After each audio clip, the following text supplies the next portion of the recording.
Hey everybody, welcome. Northernlion's playing the Binding of Isaac AFTERBIRTH Plus, where we've been winning win 6, lose 1, win 6, lose 1, win 6, lose 1. Suppose it could be worse. Maybe. Q1KJ CP64 with, I mean, below average stats pretty much all the way around the horn, but a big potential opportunity coming our way. This guy drops HP. We use Potato Peeler once because we have renewed confidence in our level of renewable health points. We get an orbital and a little bit of damage. Look at this. Look at this. Up to 2.95 damage. Put that in your pipe and then wait for some more ingredients because you can't smoke it yet. There's not nearly enough tobacco in the pipe for it to be smoked. But you have placed the first few leaves. I think that's how tobacco works. I do not know. I'm not... Ooh, if we can get the ability to fly, I am all in right there. Should have pushed this, actually. Maybe that could have been the Hanged Man card over there. Just lessons learned. I don't really like the glowing hourglass. I think that the glowing hourglass used to be cool, and it has been summarily ruined. But that's okay. I like the potato peeler, though. That's a good item. Oh, my God. The slowest shots I've ever had trouble dodging in my entire life. Hopefully. I can't say that with authority, unfortunately, but that's the way I'd like to think about that little encounter right there. I like a run like this, if I'm being honest. You know, it's a run that's a little bit challenging. It's not sunk. Basically, here's what I'm James Franco in 127 hours. I'm stuck on the rock. Oh, let's go. I almost used it on that room. I'm stuck on the rock, but they didn't say here, just enjoy being dead, idiot. They gave me a spoon and said, if you want to live, baby, there's a price to pay. I'm a genie in a bottle. You gotta slice through your arm. You know, it's not based on the Christina Aguilera song. I can see why you would have thought that. That's not the case, though. So I'm thinking, right now, I don't like the idea of using the potato peeler to get a second level cube of meat. It would be a range and a damage increase, and it would take... I mean, here's the thing. It is an upgrade to our orbital. I really thought you couldn't beat the orbital defense there. Like, the second level cube of meat is better than the first level cube of meat. It's just not worth the price that you pay. You know, it's like getting guacamole on your burrito. It's always going to be better to have a burrito with guacamole. Unless you don't like avocados. But that's something, you know, we can work on that. Sometimes, though, they say, do you want some guacamole? That'll be $3.75. And you go, well, yes to your first question, but no to your second question. I would like some guacamole, but I don't want to pay $3.75 for it. And that's how I feel right now, is like, I don't want to trade what could be precious HP away for a little bit of guacamole. We're spending like $100 on an ounce of guacamole in this scenario. I stand by the guacamole index as a good metaphor for paying for things. Of course we would like it, it's just a quick... And every deal with the devil, by the way, is a guacamole situation. Sometimes the guacamole is free. You know, sometimes there's 2 deals with the devil, and it's like, hey, if you get 1 guacamole, you get a second guacamole for free. Nothing wrong with that. Let me out, please. Okay, we didn't get hit. Good lord. Sometimes you pay double for some guacamole that's not worth it. That's what we're trying to avoid. Avocado is, and by the way, I know it's a fruit, but again, I'm not talking from a botanical context. You ever hear, one of my favorite expressions is, intelligence is knowing that tomato is a fruit, wisdom is not putting it in a fruit salad, or knowing it doesn't go in a fruit salad. So avocado, I'm going to refer to it as a vegetable because that's the culinary context to which it normally is experienced. It's a divisive vegetable. I didn't think a vegetable could become political ever since Dan Quayle spelled potato wrong at the National Spelling Bee. I don't think we want any of these, by the way. I think we'd rather go angel strats. Very interesting. Good. Actually, great 2-speed upgrades. I'm drowsy. Paralysis. Yes, I mean, it is what it is, right? It's not neither good nor bad in the whole scheme of things. Grab the Fool card and get ready here. We got a lot of floor left to explore. I will agree with a lot of people. I don't really like avocado. I love guacamole, and I will eat avocado, but it's not my favorite vegetable. Like, if you're going to make me pay extra for a little bit of avocado, most of the time I'm going to be like, let me keep my money and you keep the avocado and we're good to go. Of course, you know, on a certain sushi, in a poke or something like that, there's nothing wrong with it. And again, guacamole is absolved of all sins. But a very common, like, millennial breakfast is something I can't get down with. Something like, you know, one hard-boiled egg, and then a single piece of whole wheat toast with an avocado, like, mushed on it. It's not for me. But you know what I had for breakfast this morning? This is, you know, I'm not going to say that I'm living large here. I had a tortilla with salami on it, rolled up. I hesitate to call it a wrap. But I was like, you know what? Society's going to try to tell you that that's a lunchtime food, but I wanted some breakfast salami, so I went for it. Substantially less healthy. No question about it, but it is what it is. Dude, we've taken Guppy's head way too often recently, with good reason. It is one of the best items in the game, but we're going to stick with potato peeler for now. And you know, I'm thinking about it. The fool. I do like it, but not yet. I'm thinking I'm gonna double up on potato peeler right now. We're not guaranteed. Just give me a second. I'm trying to create some more space here via sulfuric tears. Thank you. We're not guaranteed to get deals with the angel, but we're more likely to get deals with the angel than we were, you know, 2 floors ago, basically by definition. So I think we'll get a 3rd level meat boy, up our own damage somewhat. I don't even want to say decently, just somewhat. Now we got another damage dealer. We still got a decent amount of HP, and I think we're handling this in the proper way. If possible, I think you want to skip that 2nd level meat plateau. You know, you want to go straight to dessert. 1st level meat boy, beautiful appetizer. Lettuce wraps. Tuna tataki. 2nd level meat boy is like your soup course. It's not for everybody. You know, it's not necessarily bad, but, you know, you'd be like, just skip the soup course and bring out the quiche Lorraine. Something I've never consumed, I think. Unless quiche Lorraine is just quiche, in which case I've had it a few times. I have to be honest with you. For all the memes, I don't really like dishes where the predominant ingredient is egg. I don't like quiche. I'm not a huge fan of frittata, which is like a crustless quiche. Omelets, eggs Benedict, take them or leave them, honestly. I'll go a step further. When I get a McDonald's breakfast, I'm like 50-50 on whether I get the sausage McMuffin or the sausage and egg McMuffin. Personally, sometimes I find the egg a bit of a deterrent. It's just not my favorite texture for a food. I don't dislike it. I've eaten a lot of eggs in my day.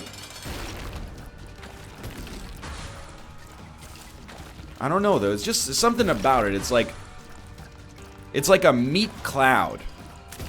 It's not like when I eat it I'm gagging. It's just it's not my #1 thing, and I feel like I'm a little bit in the minority. Eggs have had a great, not even resurgence, but they've always been like potentially the #1 breakfast food.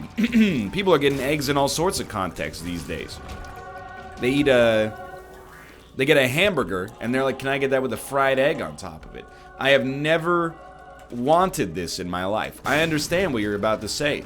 Oh, it gives it a nice runny texture. It's got good fattiness in the yolk. Nah, it's not for me. 2 slices of bacon? Absolutely, sign me up. Egg over easy? Not my scene. More power to you. I'm not trying to say it's, you know, shouldn't exist as a trend. I'm just trying to say the rise of the fried egg as a burger condiment has, you know, it's limited my ability to consume hamburgers to some extent. And maybe that's, you know, a blessing in disguise. Excuse me. You know what I don't? Oh my god, please. Good lord. You see the squirt on that? I guess we might as well. Does this make Meat Boy stay closer? I don't think so. One thing I don't like that much, and it's happening more and more frequently. Let me start by talking about the positives in the burger science industry. Pretzel buns. I like them a lot. I got nothing against the pretzel bun. I'm trying to think of what else. Buffalo burgers? Sure, why not? Absolutely. Oh, dude, much better. The one thing I dislike is now sometimes you'll get a burger and it'll be like the onion ring burger. And I'm like, I like onion rings, so this sounds like it's right up my alley. And then when you get it, it's a single onion ring. Oof. Placed on top of the burger patty. I'm not gonna suggest that the onion ring is unwelcome, because that would be disingenuous. I'm still like sick an onion ring. But mostly it just gives me a taste for onion rings and makes me want more. It's like the opposite of a potato chip sandwich. Now I think if you eat 2 slices of toasted white bread and then just potato chips on the sandwich, you should probably stop doing that. That strikes me. It's a very carb-heavy meal. It's going to destroy your macros. But if you got a sandwich and then you put like 4 potato chips on it for a nice little bit of flavored salt and a crunch that can't be matched, I'm all for it. And it sates my desire to eat more potato chips. The onion ring burger is the exact opposite, though. For me, at least. Anyway, I've gone too far. I've insulted a whole class of burger. I didn't mean to be so judgmental. Please give me the red heart. Thank you. That was very nice. You've made me very happy that I chose not to use potato peeler again, but I'm going to. I'm just not going to use it yet. I could use Scatol. Why not? You've betrayed me for the final time. This run, by the way, has gotten pretty good pretty fast. Okay, we're going to leave it like that for now. Speed is great. Flying is obviously always good. Rate of fire is adequate and damage is adequate. Those are the 2 areas we're most looking to improve, but you know, we got a 4th level Meat Boy, and we're about to have another 1st level Meat Boy as well. HP's been put to good use. Potato peeler, I'm not going to say is better than Guppy's head in this unique context, but is doing great work for us, and I'm certainly not complaining about it. Who knows how many sons we can get going for us here. Nah. I'm just gonna... Paralysis... I'm just using it to get it out of the system. You know, just clear it off the... It's like garbage. You know, sometimes you get in the mood... You want to clean the entire house. And you're like, this is poison, but I got to clean out my fridge, so I'll eat it anyway. I'm not suggesting you should eat spoiled food, but... You ever had... Like, our fridge has been full lately because we got this... Korean delivery service stuff happening, and then we've got, you know, our own normal grocery delivery service happening. We live a very highfalutin lifestyle, as you can tell. Luck upgrade. So I had, like, we got juice in the fridge. We got soup in the fridge because Kate was sick. Sometimes when I buy something from the grocery store, I come home and I'm like, there's no space for it. So my choice is I can either throw out a liter of juice or I could drink a liter of juice right now. I don't really want to drink a liter of juice, but I do it anyway. Just because it feels so wasteful to just, you know, pour it down the sink. And when I said I don't want to, what I mean is, like, intellectually, I'm like, I shouldn't be drinking a liter of juice in 2 minutes. But on a biological level, my brain is like, give me some more of that glucose slurry. And I'm like, dude, I got you hooked up. Don't even sweat it. And I don't really want BOGO bombs. Here's the thing. I'm going to go back, and we're going to see if our gambit's going to pay off. I really want to get Blood Bag. IV Bag would be closure at least, which is worth something. But I really want to get Blood Bag, because if I get Blood Bag, then we can have 3 HP. 3 HP puts us in another cube of meat territory. Fair enough. Okay, I'm going to blow you up. I'm getting out of here. I'm not going to give you any Spirit Hearts. I'm going to Potato Peeler, and that's the end of that. So if possible, we want to skip the second level Meat Boy. If we get HP from the boss, we will probably use it twice and see how it goes. We'll see, though. I think we've stopped getting damage upgrades from Potato Peeler. I just want to... Nicholas, here's the thing, okay? If that's actually happening, because if it's not, I'm going to make myself look like an idiot. So I'll add the caveat. If it's actually happening that we're not gaining any extra damage from Potato Peeler. Why? You're worried people are going to abuse Potato Peeler? It gives you, like, if you used Potato Peeler 10 times, it would give you 3 damage. And you would need 10 HP to do it. Like, it's a classic risk-reward. Why put a cap on the amount of damage you're worried about people exploiting Potato? Okay, we got extra damage. Disregard. You're cool. But if you had done it... I hate that when that happens to you, you know? You start arguing against something and then you realize that that's not what's happening at all. And you're like, well, okay, you're innocent, but if you weren't, I would be right. I'll admit my mistake. I had assumed the worst because of my own ignorance. And that's a classic sort of, you know, trap you don't want to fall into. Got 2 good Meat Boys. I was recently informed that a 4th level Meat Boy does like 30% of max level Bumbo's damage. So I'm trying not to get too excited about the fact that we got a 3rd and a 4th level Meat Boy, because we're still at like not even Bumbo territory. And instead of giving him like 28 cents, we've given him 7 of our hard-earned HP. So it's a much greater cost. On the other hand, he's not eating my money, so I guess like there's a modest positive there. Plus, you know, it's not like it was a mutually exclusive situation. We didn't have the option to take Potato Peeler, but then we'd lose Bumbo. So it's a false dichotomy. It's a false dilemma, if you will. Put that in your first year rhetoric class, and if you put that with the pipe earlier from our first damage upgrade via the Potato Peeler, you might now have something you can take a few puffs on. As of October 2018. You don't see like a Sherlock Holmes style pipe that often anymore, huh? Wonder why that is.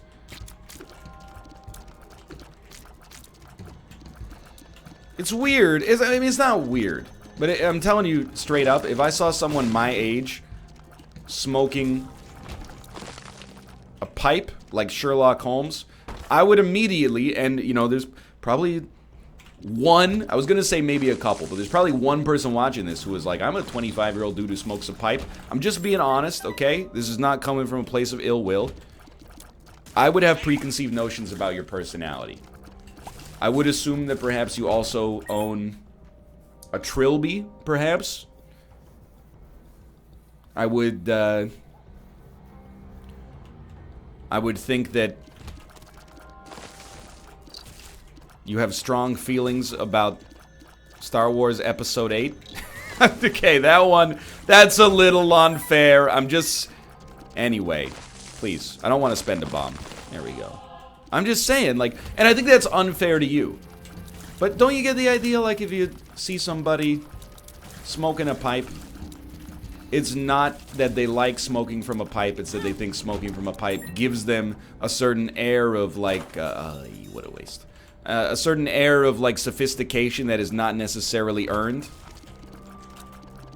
It's like the boys have swag, men have class. That's why I wear my dad's suit to school. It's that kind of air, you know? I guess the other thing is that it's very much not in keeping with the societal norms of our present society, you know? To drink from a pipe is not a normal thing. right now. It was normal, you know, maybe in the 1950s, but times have changed. So for you to harken back to an earlier time and deliberately do something that is, without being offensive, it is unusual. It seems like you're doing it for false pretenses. Now, mind you, and this is going to be a lot more... No, we had it recently. Potato peeler's zany enough for now. This is going to be a lot more offensive to a lot more people than what I just said about smoking a corncob pipe. If you're smoking a corncob pipe, but that prevents you from vaping birthday cake flavored gas into my face, then that's fine. I'm totally okay with that. I have nothing against vaping. Many of my friends utilize vaporizers. And especially if you're using it to quit or minimize cigarette smoking, more power to you. All I'm saying, there's only two things I want. And in fact, there's only one thing I want, but there's two things I'm going to bring up. Okay? Don't blow enormous clouds in public. In private, I could care less. If I'm watching a Twitch stream and, you know, Justin's got his vape and he blows a huge cloud into the camera, doesn't bother me at all. I mean, I'm not going sick. But I'm not like, this guy is a jerk. But in public, I don't know, it probably happens once every 4 months. Not that often, but I'll just be walking around downtown and then all of a sudden an enormous cloud of white vapor emerges from the person in front of me. And then I'm like, oh, it smells like cinnamon plus bad breath. Awesome. So I'm just saying, you don't need to blow a fat cloud in public. Keep vaping if you want, but like, don't do it in public. And by the way, it might seem like an immature stance that I'm taking. I think it's pretty mature, considering I brought up the anecdote like a month ago about the dude in front of us on the flight who was taking hits off his vape. Now, I saw it, you know, I think it's easy enough that you could see that and be like, all people who vape are doo-doo heads. No, it's just that dude's being an idiot, and he has a tool that's making him more visibly an idiot. I wouldn't dare besmirch the name of all vapors, okay? So the first thing is, and this is the compulsory one, don't blow fat clouds in public unless there's no people around you. Secondarily, if you're going to blow a cloud anyway, because fudge you, I won't do what you tell me, does it have to be like Starburst flavored? I'm not saying it should be, you know, like nicotine smelling. I'm just saying, like, I don't know. I guess this is way more judgmental of me. But when somebody blows a cloud and it smells like a Dunkaroo, and then I look and it's like a grown man, I'm like, that's a smell for children. I'm not saying you can't enjoy it. I'm just saying, you know, if you vaped and blew a cloud and I was like, is that oak? Is that mahogany? I'd be like, all right, that's a man of taste. But when I go and I'm like, Oreos? Kind of like, I don't know. It's just, it paints a picture of the person that blew the cloud in the first place, and that's two negative things working against you. That's all I'm saying from the perspective of a jerk. That's how I feel about public vaping. Again, keep doing it. Just follow the rules and regulations and don't blow enormous clouds. It's annoying. You know, I can't stop you, but it's just kind of like, we all buy into this contract, I think, when we go out in public, right? Like, I'm a gassy individual from time to time. When I'm out in public, unless there's like a dire biological need, I'm not just blowing farts around with the maximum possible, you know, spread on them. Phrasing, perhaps, but, you know, you hold it in, and then when you get home, you let out one that's like 55 seconds long and changes pitch 3 times throughout its duration. You don't just go outside and then go like, sorry, bro. It's needless, you know? In the privacy of your own home, you can do whatever you'd like. You're not beholden to, oh, I shouldn't have done that. You're not beholden to the other rules of society. But When you're out in public, you know, people don't want to experience that. I feel the same way about washing your hands, you know? If you pee at home, or even poop at home, and you don't wash your hands, and you never leave the house on that particular day, or until you shower again, or at least wash your hands before you leave, that's fine. But when you're in public, you wash your hands, okay? It's the rules. You gotta behave better in public. I think, at least. People keep saying, I keep bringing up the hand washing stuff. People keep saying to me, well, I don't wash my hands, I just wash my genitals. But they'll try to gaslight you. Why are your genitals so dirty that you need to wash your hands after you touch them? Why are you so averse to getting water and soap on your hands to stem the spread of illness in the population? I don't understand. Are you allergic to water? Is it like the opposite of that Guillermo del Toro? Anyway, I don't want to go down this road like again and again and again. I'm just saying. In public, you gotta behave better. At home, you can talk during the movie. At the movie theater, you can't talk during the movie. Or at least you shouldn't. I don't even... Like, I've been going to the bathroom during movies more frequently lately. Because, I mean, the only thing I see in theaters are Marvel movies. And because there's 1,000 characters in each one, every Marvel movie is now, like, 200 hours long. We got a free play on the way out. Oh my god. I couldn't leave.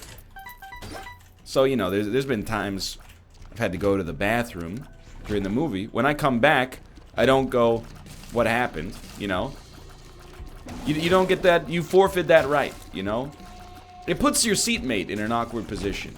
Somebody comes back from the bathroom and goes, what happened? You got to explain 4 minutes of this movie to them while the movie's also ongoing. It's not fair. You already knew this, though. I gotta see... Here's the thing, okay? I used to not be like this. I used to be a genuine scholar. I would go see foreign films, independent films.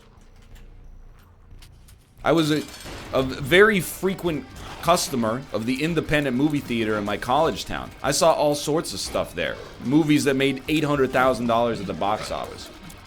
I saw Synecdoche, New York there.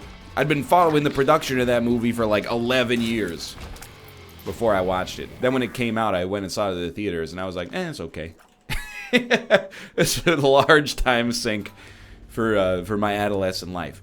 But I have now become one of those people that's like, I don't know. I don't like to go to the theater to see things that are not action set pieces, and I hate that I've kind of become that, but simultaneously, it's like, if I'm going to be paying, you know, $13 a ticket or something like that, sometimes even more, I want to be dazzled in a way that can only happen at the movie theater. A good example is there's a film that's come out by a filmmaker by the name of Boots Riley. It's called Sorry to Bother You. It's making a ton of buzz. I will see it eventually. But I feel like I don't at all need to see it in theaters, because there's not a man in the movie that becomes the size of an ant. Like, what benefit do I have for seeing it in theaters? To be as needlessly reductive as possible. Well, you know, you go and you hope that there's no baby, and you hope that there's no, you know, punk kids talking loudly throughout the movie or checking their cell phones on the regular. And sure, the screen is bigger, but it's like a comedy/drama, and like, at its best, I do think there's a reason to go to the theater.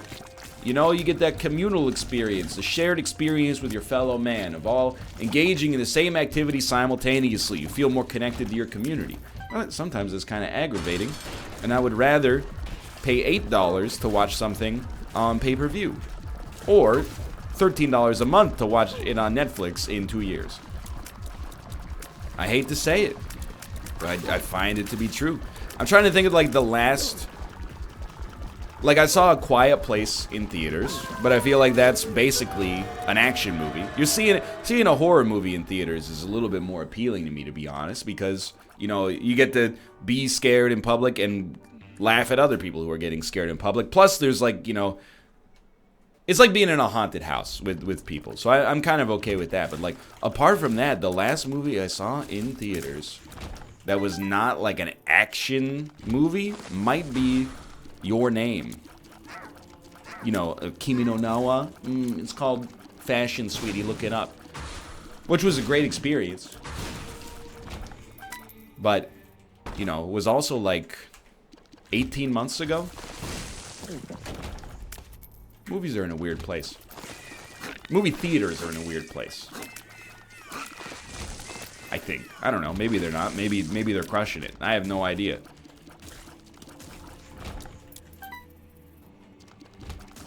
They're probably happy Marvel exists.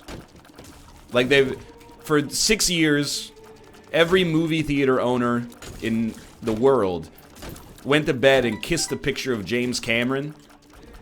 Said, thank you, Mr. Cameron, for Titanic and Avatar and the rise of 3D movies that allowed us to charge an extra $6 per ticket to see a Final Destination film. Thank you, Mr. Cameron. Now when they go to bed, they kiss a picture of Robert Downey Jr. and Kevin Feige.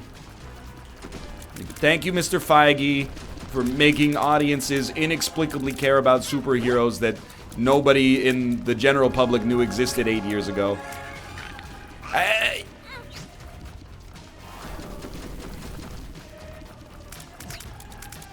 Who's the Marvel of the music industry? Is Drake is music's Iron Man? That's what I need to get me back invested in popular music. I mean, who's the Wasp of the current Billboard Hot 200? Cardi B? Is Cardi B the Wasp? I've heard of her.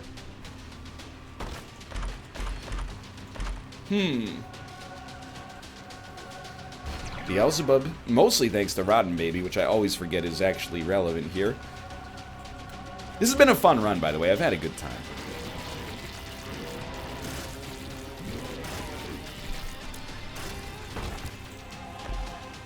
Shard of glass. Dude, I swear to God, I look it up every single time. It's like shard of glass and iron plate. I look up every single time I get it. I still don't remember shard of glass. It gives us like a chance to have anemia on every room or something. Well, let's not, you know, damn it with faint praise or anything like that.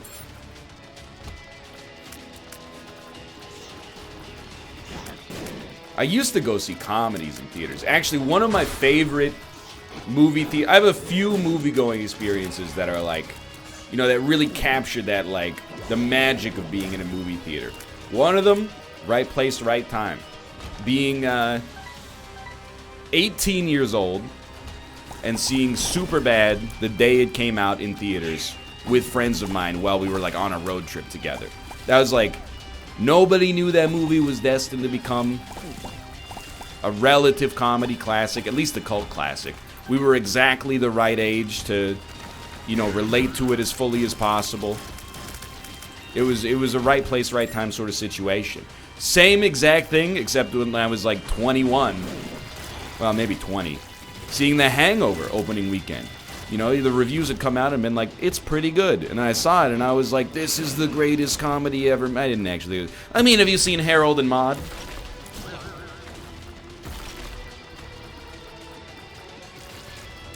Seeing Infinity War Part 1 the day it came out. Also real cool. I imagine it would be highly annoying if you're not a Marvel fan, because anytime anything cool happened, people literally cheered and, like, their cheers overran, like, 3 lines of dialogue. But that's kind of like what you get when you show up for day 1 of a movie like that, right? You just accept it.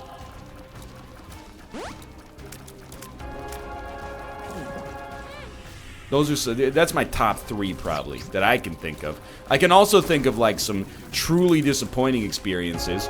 When I was 14, I saw Die Another Day in theaters on opening night. And I was like, this is a rite of passage to see a James Bond movie the day it comes out. And then, you know, we had to sit in the very front row. And then the movie kind of sucked. And I was like, this was not worth my time and hard-earned allowance. Anyway, for now, thanks for watching. I hope you've enjoyed the episode. If you did, click the like button. It helps us a great deal. Of course, subscribe if you want to see more in the future. For now, thanks for watching, and I will see you next time.